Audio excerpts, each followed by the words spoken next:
Hello friend, welcome to the channel solution. हमने B pharmacy first semester के human anatomy and physiology 1 का unit 3 यानी कि nervous system खत्म कर दिया है।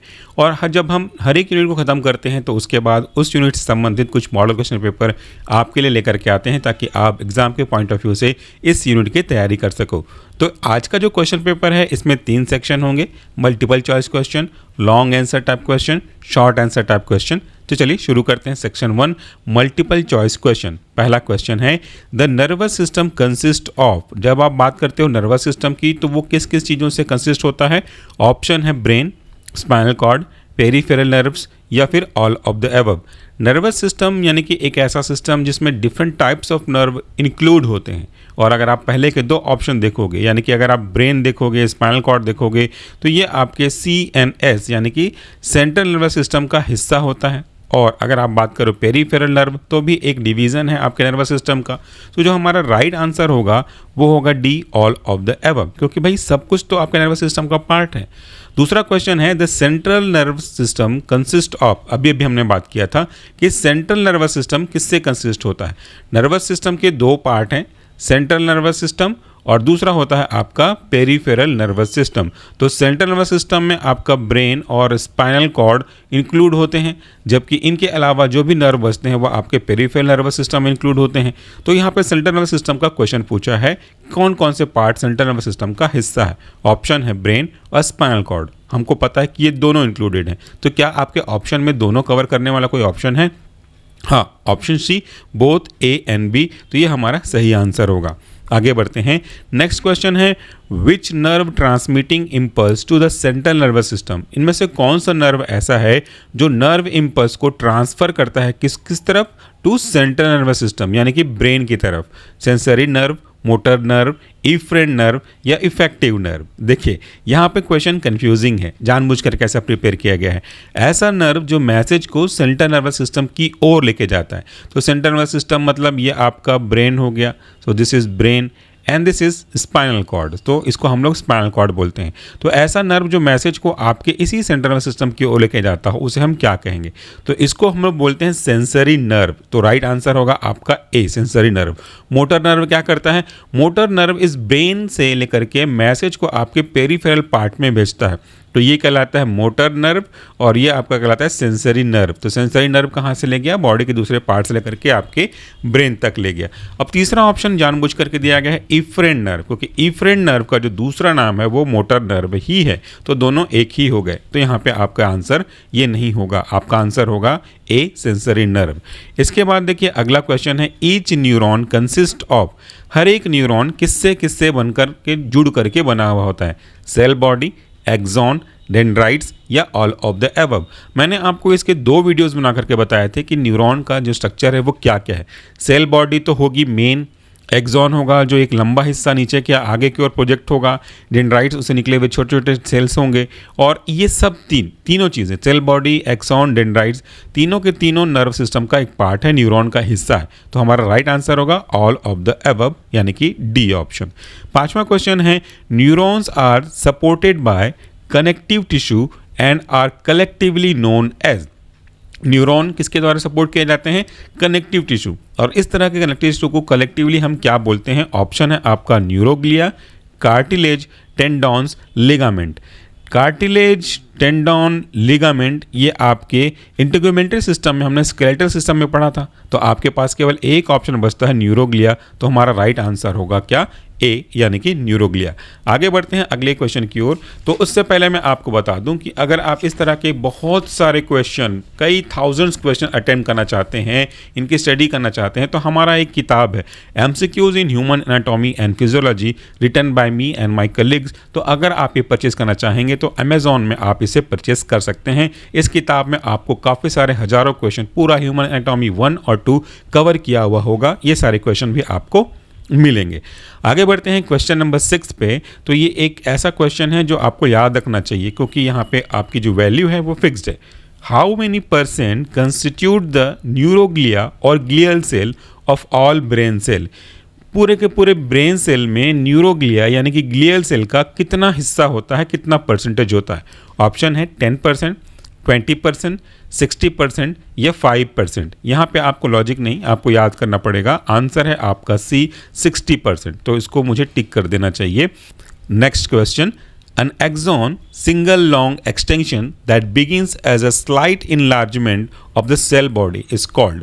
ये भी मैंने आपको उस टॉपिक में डिस्कस किया हुआ था कि एक एक्सॉन का हिस्सा जो कि थोड़ा सा उभार लिया हुआ होता है, इसे हम क्या कहते हैं। ऑप्शन है आपका axonal hillock, option 2 axoplasm, option 3 axolemma और डी एक्सियल। ये तीनों नीचे से तीन यानी कि बी सी डी गलत ऑप्शन है। इसको हम बोलते हैं एक्सॉन हिलॉक, यानी कि राइट आंसर होगा आपका ए। ये याद रखिएगा। स्ट्रक्चर वाले पार्ट को अगर आप चाहें तो दोबारा से देख सकते हैं। नेक्स्ट क्वेश्चन है, an axon consist of. Axon किससे बना हुआ होता है, उसके अंदर क्या क्या कंस्टिट्यूएंट होते हैं। Mitochondria, neurofibrils, both A and B या D none of the above. तो एक्सॉन में आपका माइटोकॉन्ड्रिया भी पाया जाता है, न्यूरोफाइब्रिल भी पाए जाते हैं। तो हमारा राइट आंसर कौन सा होगा जिसमें दोनों चीज़ें कवर होंगी। तो ये है आपका बोथ ए एंड बी, तो right answer will be C. आगे बढ़ते हैं question number 9, the site of transmission of nerve impulse between two neurons.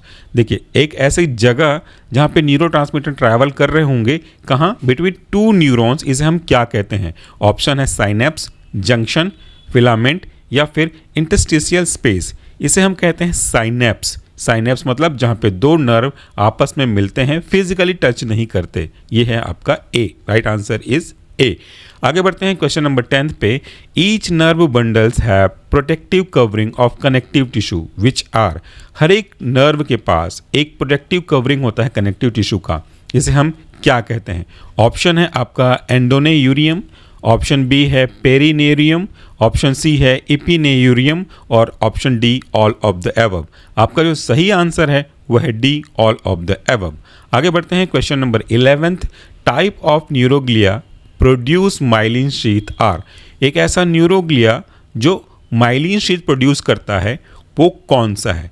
आपके ऑप्शन हैं Schwann cell, oligodendrocytes, C both A and B और D none of the above.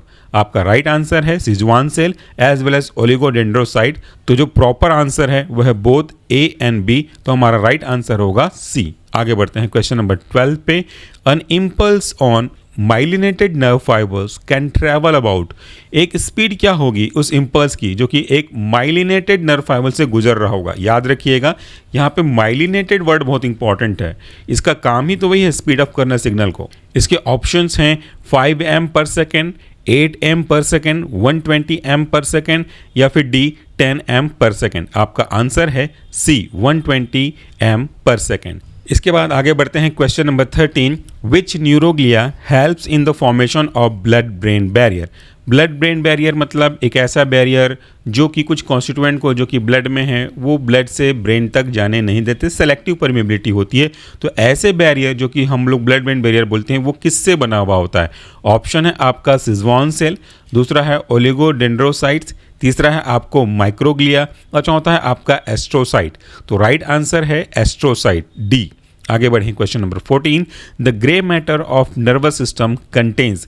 Nervous system का जो grey matter है वो किससे बना हुआ होता है। पहला है सेल बॉडीज ऑफ न्यूरॉन, दूसरा है डेंड्राइट्स, तीसरा है अनमाइलिनेटेड एक्सॉन और चौथा है ऑल ऑफ द एबव। तो हमारा जो राइट आंसर है वह है D all of the above. Question number 15, इसमें पूछा है the point where the nerve impulse passes from one nerve to the another is called. Option A synapse, दूसरा गैप जंक्शन, तीसरा इंटरस्टिशियल स्पेस और चौथा एक्स्ट्रासेलुलर स्पेस। यहाँ भी पहले के जैसा ही आंसर होगा साइनेप्स, जिसको हम लोग पहले अलग क्वेश्चन के रूप में डिस्कस कर चुके हैं। आगे बढ़ते हैं। अच्छा, इसको साइनेप्स को आपको समझाना भी जरूरी है। गैप जंक्शन तो अलग है, लेकिन यहाँ पे पूछा है the point where nerve impulse passes one nerve to the another nerve. देखिए इस तरीके से हमारा एक सिग्नल होता है, रफ डायग्राम बना रहा हूँ मैं, और ये दूसरे जगह के जाकर के इस तरीके से बनता है। तो यहाँ पे जो आपके न्यूरोट्रांसमीटर हैं वो रिलीज होते हैं और आगे जाकर के इस तरीके से ड्रॉप करते हैं। तो यहाँ पे इसके जो रिसेप्टर हैं उनमें जाकर के ये ऑक्यूपाई होता है। तो ये जो जंक्शन है यही है हमारा साइनेप्स, इसी पे जाकर के नर्व इम्पल्स ट्रांसफर करते हैं। तो right answer is a synapse. आगे बढ़ते हैं question number 16, the brain is protected by. आपका जो ब्रेन है वो किसके द्वारा प्रोटेक्ट किया जाता है। ऑप्शन है cranial bones, cranial meninges, both A and B, और लास्ट ऑप्शन है आपका नन ऑफ द एबव। हमारा राइट आंसर है बोथ ए एंड बी यानी कि सी। आगे बढ़ते हैं क्वेश्चन नंबर 17। इसमें क्वेश्चन पूछा है which of the following present between the skull and the brain. इनमें से कौन सा आपके स्कल और ब्रेन के बीच में प्रेजेंट होता है। ये क्वेश्चन भी मैंने डिस्कस किया था वीडियो में। ऑप्शन है आपका डाईएन्सेफेलॉन, सेरेब्रम, क्रेनियल मेनिंजेस या फिर आपका हाइपोथैलेमस। आपका राइट आंसर है सी, क्रेनियल मेनिंजेस। इसको आप टिक करिएगा, ये एक इंपॉर्टेंट क्वेश्चन है। आगे बढ़ते हैं 18वें क्वेश्चन पे। The inner layer of meninges is, meninges का इनर लेयर कौन सा है। ऑप्शन है सल्कस, पाया मैटर, ज्यूरा मैटर, एक्टिनॉइड मैटर। आपका जो राइट आंसर है वह है पाया मैटर यानी कि B. Question number 19, second last question of this unit, वह है आपका the third ventricle connect with the fourth ventricle by a canal known as. ये जो आपका थर्ड वेंट्रिकल है वो कनेक्ट होता है फोर्थ वेंट्रिकल से एक कैनाल के द्वारा। तो इसी कैनाल को हम क्या बोलते हैं। ऑप्शन है आपका सेरेब्रल एक्वेडक्ट, दूसरा है सर्कल ऑफ वेलीज, तीसरा है कैनालिक्यूली और चौथा है आपका cerebrum cortex. Right answer is cerebral aqueduct यानी कि ए। आखिरी क्वेश्चन पे आ जाते हैं। हमारा लास्ट क्वेश्चन है 20वां कि द साइट ऑफ सेरेब्रम, जहाँ पे हम बात करने वाले हैं सेरेब्रोस्पाइनल फ्लूइड के बारे में। तो site of cerebrospinal fluid production, कहाँ पे आपका सेरेब्रोस्पाइनल फ्लूइड CSF प्रोड्यूस होता है। ऑप्शन है आपका dural sinus, option B choroid plexus, option 3 arachnoid granulation और option D subdural space. हमारा जो राइट आंसर है वह है बी कोरोइड प्लेक्सस। तो यह था हमारा पहला सेक्शन जिसमें हमने बात किया मल्टीपल चॉइस क्वेश्चन के बारे में। अगला जो सेक्शन 2 और 3 है वह है आपका लॉन्ग आंसर टाइप क्वेश्चन और शॉर्ट आंसर टाइप क्वेश्चन। इसको हम लोग जस्ट ब्रीफिंग करते हैं, एक्सप्लेन नहीं करते हैं आंसर को। यहाँ पे पूरे आंसर आपको वीडियोज़ में मिलेंगे। सेक्शन 2 में पहला क्वेश्चन है explain organisation of nervous system and explain different neurotransmitter. तो आपको नर्वस सिस्टम को ऑर्गेनाइजेशन बताना पड़ेगा, CNS, PNS, different types of neurotransmitter के बारे में बात किया था, acetylcholine, dopamine, serotonin, non adrenaline, इनके बारे में बात करना होगा। दूसरा क्वेश्चन है explain the following term. Neuroglia क्या है और नर्व इम्पल्स क्या है, और इस नर्व इम्पल्स के साथ में आप उसका डायग्राम भी बनाएंगे तो अच्छा होगा, क्योंकि यहाँ पे नोट में लिखा है diagram, flow chart and table is must. Next question explain action potential and different receptor in the nervous system. 2 question है, एक्शन पोटेंशियल समझाना है और डिफरेंट टाइप्स ऑफ रिसेप्टर के बारे में समझाना है। तो एक्शन पोटेंशियल में तो आपका डीपोलराइजेशन फिर रीपोलराइजेशन, इस स्टेप को आप समझाएंगे कि पहले फेज में आपके सोडियम चैनल ओपन होते हैं, उसके बाद आपके नेगेटिव चार्ज आने शुरू हो जाते हैं, तो ये एक्शन पोटेंशियल समझाएगा। इससे ज़्यादा हो जाता है तो आपका हाइपरपोलराइजेशन कहलाएगा। तो ये सारे डायग्राम को आपको समझाने हैं। आगे बढ़ते हैं section 3 in the last section, उसमें short answer type question. Explain the parts and function of neuron with diagram. Parts क्या है, फंक्शन क्या है, सेल बॉडी क्या है, डेंड्राइट्स क्या है, एक्सॉन क्या है, ये आपको यहाँ पे डायग्राम के साथ नॉमेनक्लेचर के थ्रू समझाना है। इसके बाद नेक्स्ट क्वेश्चन है what are the basic property of neuron. एक न्यूरॉन की क्या बेसिक प्रॉपर्टी होती है वो आपको समझाना है point two point. Explain action potential graph and it's phases, जो अभी आपको समझाया डायग्राम से, इसके कौन कौन से फेजेस होते हैं। एक्शन पोटेंशियल का डायग्राम तो ऊपर है। Explain various ventricles of the brain. Next question write short note on spinal cord. What do you understand by reflex activity, ये हमने भी डिस्कस किया हुआ है जो कि नेचुरल फिनोमिना है। What are the cerebrospinal fluid as well as their function. Write function of afferent and efferent nerve, यानी कि सेंसरी एंड मोटर नर्व के बारे में बात कर रहा है ट्रैक स्पाइनल कॉर्ड के रेस्पेक्ट में। Explain the function of cerebellum. Last question explain the function of cerebrum. तो ये रहा हमारा आज का क्वेश्चन पेपर, जिसमें हमने यूनिट 3 यानी कि नर्वस सिस्टम को एक पूरा सब्जेक्ट मान करके इससे संभावित क्वेश्चन आपके लिए बनाए हैं। ये क्वेश्चन मीडियम और आपका इजी और हार्ड तीनों टाइप का मिक्सचर है। तो उम्मीद करता हूँ कि आपको हमारे लेक्चर अच्छे लग रहे होंगे। ये सारे क्वेश्चंस आप प्रिपेयर करके रखिए, आपके एग्जाम में काफ़ी काम आएगा। और जो मैंने आपको ये किताब के बारे में बताया है, ये किताब भी अगर आप चाहें तो अमेजॉन से परचेज कर सकते हैं, यह आपके लिए काफ़ी यूज़फुल होगा। इसका जो पूरा नाम है वह है MCQs in human anatomy and physiology by Pushpendra Patel, Vandana Janghel and Kavita Parate. ये आपका फार्मामेड पब्लिशिंग के द्वारा पब्लिश किया गया किताब है। You can easily get it from the Amazon. Thank you so much for watching this video. Namaskar, take care.